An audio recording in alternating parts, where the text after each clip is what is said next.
that narrative like, oh, you guys are fighting each other. So just continue in that bubble as we take over the world. Honestly, it's not the case.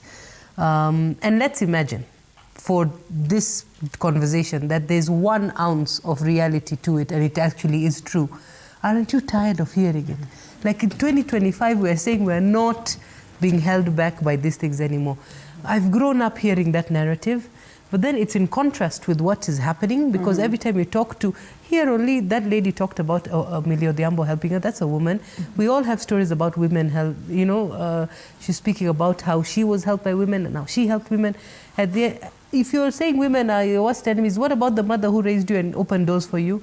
And the grandmother who sacrificed to make sure you get where you are today? Those are all women. So women have always built each other up and they will continue. What we need to see, and this is where the culture element comes in, and this is where the statistic comes in as well. The fact remains is women are getting a minimal chance at leadership. And that's why what we're discussing here today. All the noise aside, we're talking about women in leadership. Right. So we have, with all due respect to Honorable Millie Odhiambo, Beijing plus 30 was great, but can we focus on the 30 years, 3 decades? And we're still sitting here and having discussions. Yes, there's been strides. Yes, Kenya has gone, I don't want to say leaps and bounds, because that wouldn't be the truth. We've made some things. When you talk about before there were 13 women in parliament and now there are 100, what's the percentage of women in leadership in political parties? It's like this small. It's tiny. It's like 7%? 12, 9%.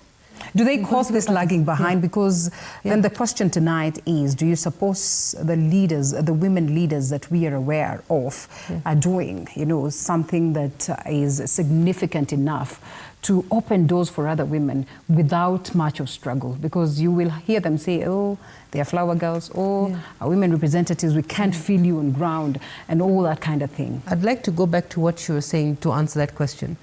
You're not the only one. Every woman who has sat on a table with men has been...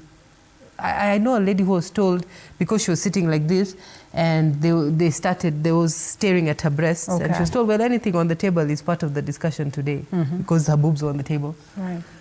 Where if you're the woman in the room, it doesn't matter if you're young or old. It doesn't matter if you're CEO or president. You're the one who will be looked at to take minutes or to serve the tea. You know what I'm saying? Now, the difference is here. How do we accelerate the action that we want? We will not keep talking about it. We will turn around and we'll make our stand. And that's the reason. I think that's the issue. I was saying it earlier. Men are very easily ready to make a stand. And they don't think twice about, nitarushiwa mawe, or somebody will shout at me, you know, they don't. They know I need to make my stand now. It's that male dominance element. Okay. So women, maybe out of nature, we are more reserved. Yes, you know. And the unconscious bias. We can't stop talking about this. I know you spoke about we have to respect religions and cultures. I am 100% on that. But there are cultures that have caused unconscious bias. When we talk about unconscious bias, these are things that we are doing unconsciously, and they are creating, you know, subconscious elements that live through generations, generational trauma. Till today, people are still inheriting wives. Women are being inherited. And they're comfortable with that. A woman is being told, I will remove your clitoris. And that is literally your enjoyment to sex. There's the pharaonic one where every time the man leaves home, the woman is stitched up. Her labia is stitched up so that another man cannot enter. So as long as we look at women, there are women who cannot inherit today. Your father is a millionaire, he has died, the boys get everything. The uncles get everything.